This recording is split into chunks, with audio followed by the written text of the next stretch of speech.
कि सोच का ही फ़र्क होता है, वरना समस्याएँ आपको कमज़ोर नहीं बल्कि मजबूत बनाने आती हैं। जी हाँ दोस्तों, नमस्कार, मैं प्रशांत यादव स्वागत करता हूँ अपने यूट्यूब चैनल बी पॉजिटिव में और शुरू करते हैं 27 मार्च 2022 के दैनिक जागरण में क्या-क्या खबरें हैं। सबसे पहले और सबसे बड़ी खबर है कि 80 करोड़ आबादी को सितंबर तक मुफ़्त में मिलेगा राशन।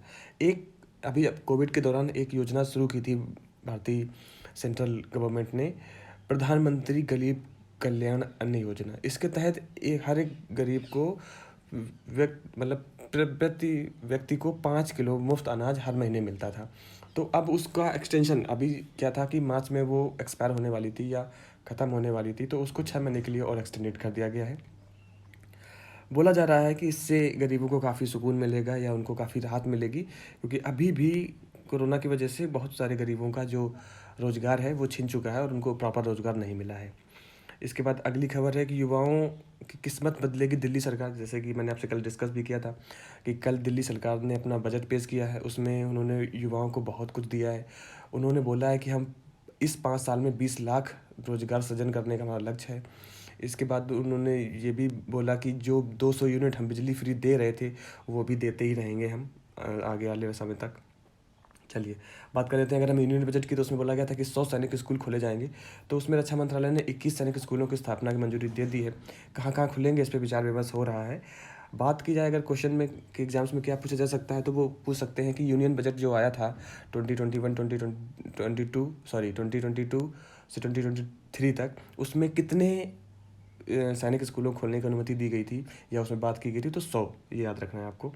बात कर लेते हैं कि कोरोना के बाद फिर से आज से नियमित जो अंतर्राष्ट्रीय उड़ानें हैं या हमारी जो लोकल उड़ानें हैं, वो पूरी तरीके से स्टार्ट हो जाएंगी, शुरू हो जाएंगी, और उसमें जो मतलब निर्देश हैं कोविड के कि आप मास्क लगाएं, सैनिटाइज़ करें, वो चलते रहेंगे। इसके बाद बात कर लेते हैं यहाँ पर कि एक बहुत बड़ी खबर है कि डिजिटल हुई प्रधानमंत्री मोदी की प्रेरक ज़िंदगी। अभी क्या है, एक मोदी स्टोरी वेबसाइट करके है, जिसमें पीएम मोदी के जीवन के जितने भी अनछुए या उनसे नोन फैक्ट्स हैं वो उसमें दिखाए जाएंगे। उसमें दिखाया जाएगा कि चुनाव प्रचार के दौरान बच्चों के लिए टॉफ़ी ले जाने की सलाह कैसे इन्होंने दी, कब तरीके से स्कूल के प्रिंसिपल से ओलंपिक विजेता तक की यादों का जो भी जितने भी संस्करण इनका है, वो सब उनके साथ जोड़ा जाएगा और उसमें दिखाया जाएगा। इसके बाद हाईकोर्ट ने आर्डर दिया है कि जो हमारा ईडी होता है, इन्फोर्समेंट डायरेक्टरेट, या हिंदी में उसको बोलते हैं प्रवर्तन निर्देशालय, वो भी आरटीआई के दायरे में आएगा। आरटीआई क्या होता है? Right to information. ये किसी भी जो हमारा ऑर्गेनाइजेशन है, उसमें अगर कुछ धांधलेबाजी हो रही है या कुछ भ्रष्टाचार या मानवाधिकार से कुछ चीज़ें जुड़ी हुई ऐसी हैं जिनका वायलेशन हो रहा है, तो आरटीआई के तहत एक आम नागरिक उनमें से वो चीज़ें या सूचनाएं, जुड़ी सूचनाएं मांग सकता है। तो इस ये कि था कि ईडी को इससे बाहर रखा जाए, लेकिन नहीं, हाईकोर्ट ने कहा है कि ईडी भी आरटीआई के अंदर आता है, और इसको अगर कोई इंसान इससे रिलेटेड कोई भी इन्फॉर्मेशन मांगता है तो उसको देनी पड़ेगी, ईडी को देनी पड़ेगी। अब बात करते हैं आरटीआई की, तो जैसे कि फुल फॉर्म तो मैंने बता ही दिया। आरटीआई का फुल फॉर्म क्या होता है? Right to information. इसके बाद एक राइट है हमारा, ये 2005 से शुरू हुआ था। चलिए, बात कर लेते हैं कुछ राष्ट्रीय राजधानी के, तो ये कुछ खबरें हैं। 24 घंटे पानी हर घर को मिलेगा, ये अभी उनका बजट आया है तो सारी बातें की गई हैं। इसके बाद जैसे एक और अभी पता था, आपसे मैंने कल ही डिस्कस किया था कि केजरीवाल जी ने बोला था कि अगर इतना ही फ्री टैक्स करवाना है तो आप यूट्यूब पे अपलोड करवा दीजिए जो द कश्मीर फाइल्स है। तो उस पर कुछ लोगों ने अपनी अपनी आपत्ति दर्ज की है, जताई है, तो वही सारी सारी की सारी पॉलिटिकल न्यूज़ हैं। बात करें यहाँ पे, तो जैसे कि कल आपको पता है कि अर्थ आवर था। अर्थ आवर क्या होता है कि जो लास्ट वीकेंड होता है मार्च का, फ्राइडे या सैटरडे, उसको दिन की जो रात में जो अनवांटेड लाइट्स हैं या वांटेड भी लाइट्स हैं, उनको 1 घंटे के लिए हम बंद कर देते हैं, जिससे कि हमारे अर्थ में जो लोड पड़ता है इलेक्ट्रिसिटी का या अन्य चीज़ों का, वो कम हो। तो ये इस तरीके से एक अर्थ आवर बनाया गया था, उसको काफ़ी टाइम से लोगों ने सराहा किया। तो कल यही किया गया है कि दिल्ली वासियों ने अर्थ आवर के टाइम पे 171 मेगावाट बिजली बचाई है। तो सोचिए, 1 घंटे से अगर बिजली लोग जो भी अनवांटेड लाइट्स हैं उनको ऑफ कर देते हैं, तो कितनी बिजली बच सकती है। तो यही है कि अगर हम थोड़ी सी भी सतर्कता और अपने इन्वायरमेंट के प्रति श्रद्धा अगर दिखाएंगे, तो बहुत कुछ हम अपने आप से ही कर सकते हैं। चलिए, बात कर लेते हैं आगे कि अच्छे स्वास्थ्य की खोज में विश्व को एकजुट कर रहा है योग, मोदी जी ने बोला है अभी। सबसे बड़ी बात है कि स्वास्थ्य ही संपत्ति है, और इसमें बोला जा रहा है कि जो जितने भी देश हैं वो योग करें, अब लोग खुश अपने आप को स्वस्थ बना के रखें। इसके बाद श्रीलंका, नई खबर है, अगली खबर है। श्रीलंका में अभूतपूर्व आर्थिक संकट के बीच शिवशंकर जो जयशंकर हैं हमारे विदेश मंत्री, वो जाएंगे कोलंबो। आप भी देख रहे होंगे न्यूज़ में कि श्रीलंका की स्थिति बहुत ही ज़्यादा डामाडोल हो गई है। ये वही है जो चीन जैसे होते ना क्रूर देश के चंगुल में फंस जाते हैं। और आप वहाँ पे इतनी ज़्यादा आर्थिक संकट हो गई है, इतनी ज़्यादा महंगाई है। जैसे एक गाना नहीं है पीपली लाइव का कि सखी सैयाँ तो बहुत ही कम कमात हैं, महंगाई डायन खाए जात है। तो यहाँ पर सखी सैयाँ हैं हमारे श्रीलंकन जो प्रेसिडेंट है या श्रीलंकन गवर्नमेंट है और वहाँ की जनता है, वो गाना गा रही हैं। तो मतलब मैं अपने हिसाब से बता दे रहा हूँ। तो उसमें यही है कि पहले चीन ने बढ़ावा दिया और अब ये हालत है कि 500 रुपये किलो क्या कहते हैं चावल हो गया है, 400 समथिंग रुपीज़ वहाँ पर पेट्रोल के दाम हो गए हैं। मतलब वहाँ पे सर्वाइव करना ही मुश्किल है। तो इन चीज़ों के बीच में भारत के जो विदेश मंत्री वहाँ पर अपना एक सौहार्दपूर्ण विजिट लेके जा रहे हैं। देखते हैं भारत कितनी मदद कर सकता है। हालांकि ये चीज़ कहीं ना कहीं भारत पे भी इम्प्लीमेंट हो रही है, क्योंकि भारत में भी महंगाई दर धीरे धीरे बढ़ रही है। अब देखिए, मैंने आपसे पहली न्यूज़ कवर की थी कि 80 करोड़ लोगों को फ्री अन्न देती है सरकार। हालांकि सरकार जो दे रही है बहुत अच्छा स्टेप है उनका, काबिल तारीफ़ है। बट कहीं ना कहीं सरकार को ऐसा करना चाहिए कि कब तक आप उनको फ्री में देंगे। आप रोज़गार उत्सर्जित कीजिए, रोज़गार बनाइए, कुछ ऐसी चीज़ें बनाइए कि लोग खुद कुछ करके वो करें। अब आप देखिए, अगर आप अभी अपने देश का पूरा पॉपुलेशन का काउंट किया जाए तो 130 करोड़ के आसपास होगी हमारी पॉपुलेशन, 130 करोड़ के आसपास। उसमें 80 करोड़ को सरकार मुफ्त खाना दे रही है। मतलब कितनी गरीबी देखा के नीचे हैं। तो ये ध्यान देना है। और अगर महंगाई बढ़, क्योंकि अब सरकार ये चीज़ें कहाँ से लाएगी, हमारे टैक्स से पैसे से लाएगी। टैक्स कहाँ से लगेगा, चीज़ों की महंगाई बढ़ेगी। जब चीज़ों पे महंगाई बढ़ेगी तो अल्टीमेटली मार किस पे पड़ेगी, हम पे ही तो पड़ेगी, हम आम नागरिक पे ही तो पड़ेगी। तो ये सारी चीज़ें हैं। श्रीलंका जैसी स्थिति भारत की ना हो, ये भारत को सोचना चाहिए। एंड जितना हो सकता है अपने पड़ोसी देशों की, पड़ोसी राज्यों की, उनकी मदद करनी चाहिए। बाकी आगे बढ़ लेते हैं। 1 अप्रैल से 3 दिन की यात्रा पर भारत में रहेंगे नेपाल के प्रधानमंत्री देउवा। पूछ सकते हैं लोग कि नेपाल के प्रधानमंत्री कौन है, तो शेर बहादुर देउवा नेपाल के अभी करंट प्रधानमंत्री हैं। इसके बाद एक प्रोग्राम चल रहा था जिसको बोलते हैं संसद रत्न। इसमें क्या होता है कि जो संसद अपनी कंस्टिट्यूएंसी में बहुत अच्छा काम करते हैं उनको अवार्ड दिया जाता है, उनको प्रेज़ किया जाता है संसद रत्न पुरस्कार के नाम से। तो इसमें सीई चंद्रा, सीई क्या है, मुख्य निर्वाचन आयुक्त हमारे हैं, ठीक है, चीफ इलेक्शन कमिश्नर है। वो आए और उन्होंने बोला कि संसद में महिलाओं की भागीदारी उम्मीद से बहुत कम है। जब हमारी पहली लोकसभा बनी थी उस समय 15 मतलब महिला सांसद थी, और 17वीं लोकसभा जो कि चल रही है इसमें सिर्फ 78 महिला सांसद है। अगर हम बात करें कि हमारे सांसदों की संख्या 552 है, जिसमें 7 नहीं 545 में ही काम चलता है। उसमें अगर हम देखें कि हम महिलाओं को आधे का दर्जा देते हैं तो कम से कम 230 to 250 तो महिलाएं होनी चाहिए। उस हिसाब से बहुत कम है। और आने वाले समय में महिलाओं को और प्रोत्साहित करना चाहिए कि वो भी इस तरीके से जो हमारी इंडियन पॉलिटी है उसमें बढ़ चढ़ कर हिस्सा लें, पॉलिटिक्स है उसमें बढ़ चढ़ के हिस्सा लें। तो उन्होंने ये बात बोली है, कुछ हमने भी इसमें बोल दिया। इसके बाद उत्तर प्रदेश में, जैसे कि आपको पता ही है कि 2 दिन पहले योगी जी ने योगी सरकार 2.0 बनाया है। तो उसमें उन्होंने सबसे पहले ये बोला कि उत्तर प्रदेश में भी जो 15 करोड़ गरीबों को जून तक मुफ्त राशन मिलेगा। यहाँ पे भी मार्च में ख़त्म होने वाला था, लेकिन अब जून तक मुफ्त राशन देने की बात की गई है। वही मुफ्त राशन की जो चावल और मतलब जो ग्रेन्स होते हैं, गेहूँ और चावल जो मिलता है वो फ्री ऑफ कॉस्ट मिलता है। इसके बाद अधिकारियों को नसीहत दी गई कि 100 दिन 6 माह और प्रति वर्ष का लक्ष्य बनाकर काम करें। कि आप मोटिव बनाइए, आप टारगेट सेट कीजिए, एंड टारगेट सेट करने के बाद उस पर अमल कीजिए। और बात की गई है कि इस तरीके से यूपी को तैयार करना है कि वो देश का पहला राज्य बन के उभरे। बाकी कुछ खबरें हैं जो राजनीतिक हैं। इसके बाद फिर से वही बात जो मैंने आपसे बोली थी कि द कश्मीर फाइल्स पे जो केजरीवाल ने बोला है। तो नरोत्तम जी ने बोला है कि टुकड़े टुकड़े गैंग के स्लीपर सेल हैं केजरीवाल। टुकड़े टुकड़े गैंग आपको पता ही होगा, वो लोगों को माना जाता है जो देश को टुकड़े करना चाहते हैं। कौन है, क्या है, ये तो सारी बातें। अब बात कर रहे थे कि नरोत्तम दास जी कौन है। तो नरोत्तम दास जी हैं मध्य प्रदेश सरकार के गृह मंत्री। समझ गए आप, डॉक्टर नरोत्तम मिश्रा जो हैं वो मध्य प्रदेश सरकार के गृह मंत्री, उन्होंने ये बोला है। चलिए, राजनीतिक बातें हैं, अपने अपने जो लोगों को मिल रहा है वो कि वो ऐसे हैं वो वैसे, जो जैसा है पैसे कमा रहा है राजनीतिक पोर्टफोलियो पर है, बस दैट्स इट। इसके बाद नेक्स्ट है कि दिग्विजय समेत 6 कांग्रेस जो नेता थे उनको 1 साल का कारावास दिया गया है। बात है कि एक 10 साल पुराना मारपीट मामला था, उसमें इन सभी नेताओं को दोषी पाया गया है और सजा दी गई है। फिर जो भारत की खुद की शेड्यूल्ड ड्रग्स होती हैं वो महंगी होनी जा रही हैं दवाइयाँ।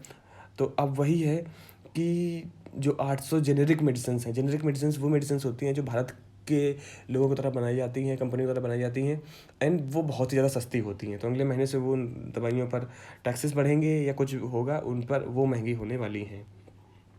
इसके बाद बात करते हैं अगर एनवायरनमेंट की, तो 1/3 घट गई है मृदा की जल धारण क्षमता। जल धारण क्षमता मतलब वाटर जो रिटेनिविटी होती है वो होती है कि मतलब अगर बारिश हो रही है तो जो हमारी सॉइल है वो कितना पानी कितनी देर तक ऑब्जर्व कर पा रही है और उसको रिटेन कर पा रही है। इसके बाद जैसे ही या तो वो नीचे चला जाता है या तो हमारा सूर्य की वजह से ऊपर वेपोराइज हो जाता है। तो इसमें क्या है कि अब बोला जा रहा है कि मृदा की जो ताकत है, क्षमता है, वो बहुत घट गई है और जो जल धारण की क्षमता है वो तो 1/3 हो गई है। जल धारण मैंने आपको बता ही दिया कि क्या क्षमता होती है।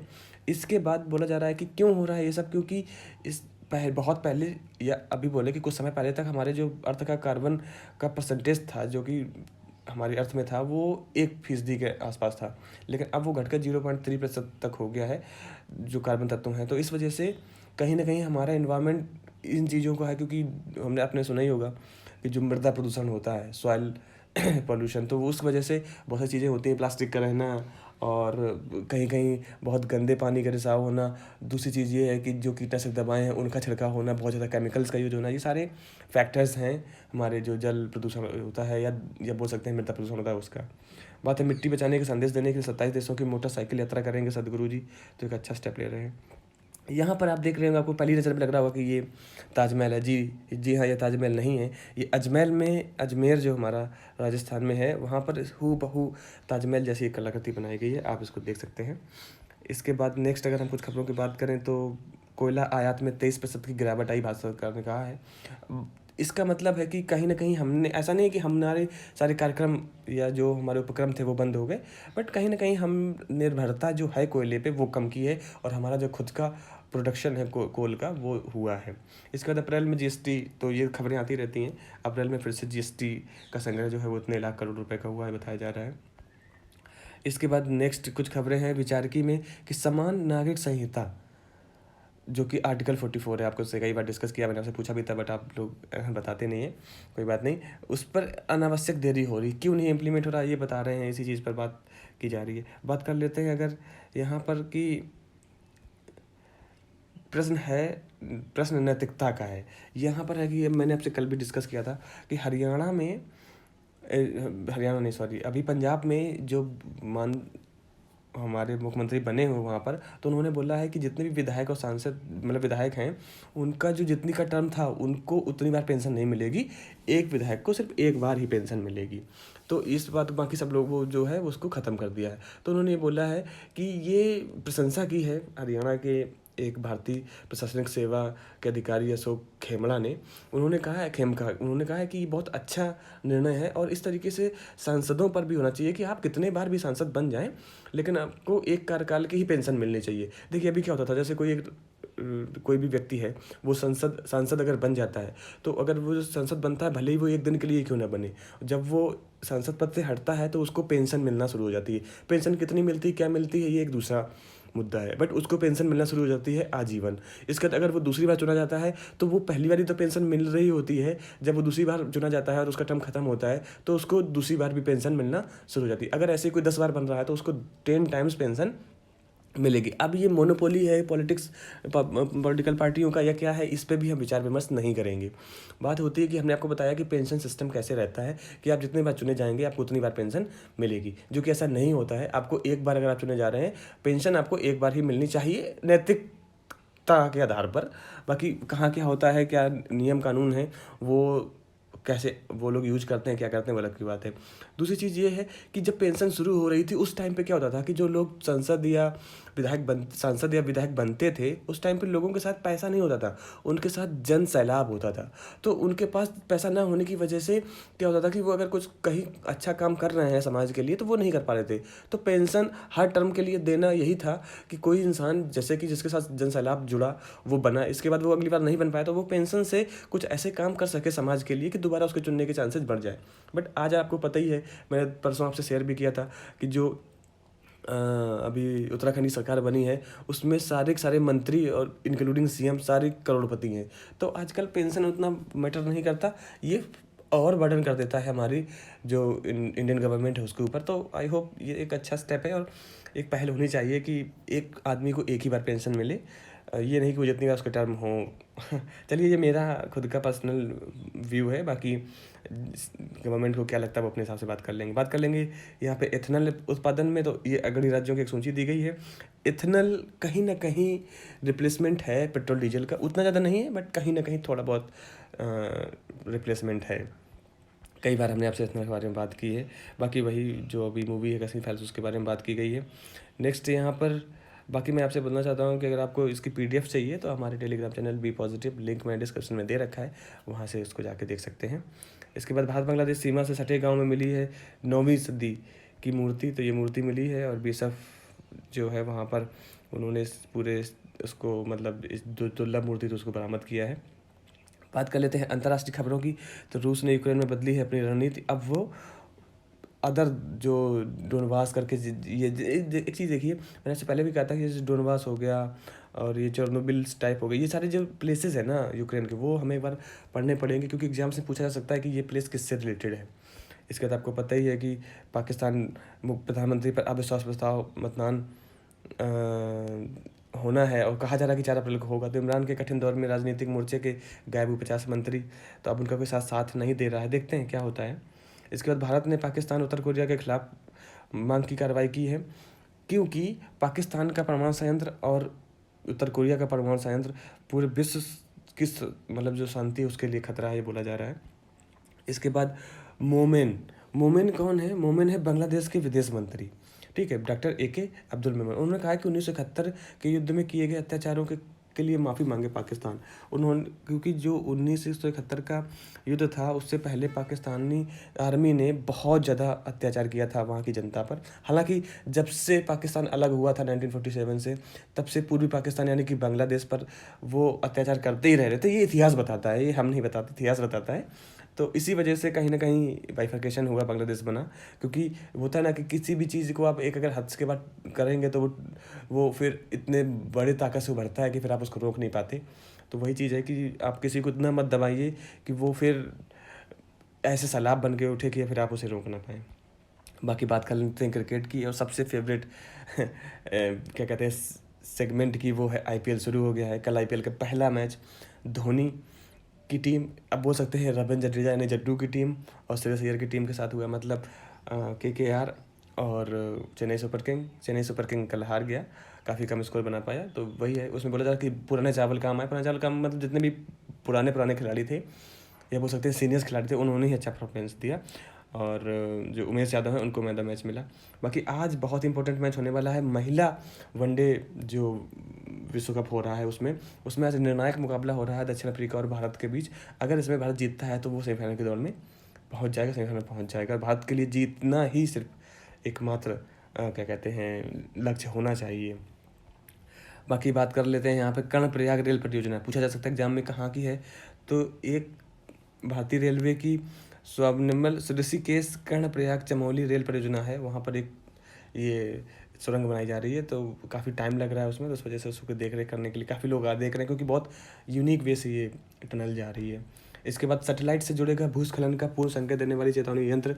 वही है कि अभी टेक्नोलॉजी हमारे हर एक क्षेत्र पे बहुत ज़्यादा प्रभावी हो रही है, और वो समय आने से पहले ही या वो घटना घटित होने से पहले ही हमें इन्फॉर्मेशन देती रहेगी। पहले हमें जो हमारे लाइकेंस होते थे या तितलियाँ होती थी, उनसे समय का परिवर्तन या कुछ इस तरीके की आकाश में घटना घटने की कहीं ना कहीं संकेत मिलते थे। बट अब हम टेक्नोलॉजी के थ्रू ऐसे चीज़ें ला रहे हैं जिससे कि हमें इन सारी चीज़ों को की सूचना पहले ही मिल सके। बाकी ये कुछ खबरें हैं फिल्मी दुनिया की, तो आप यहाँ से पढ़ सकते हैं। तो ये था 22, हर बार 22 निकलता है, 2022 27 मार्च का न्यूज़पेपर। आई होप आपको अच्छा लगा होगा। अपना ख्याल रखिए। जय हिंद।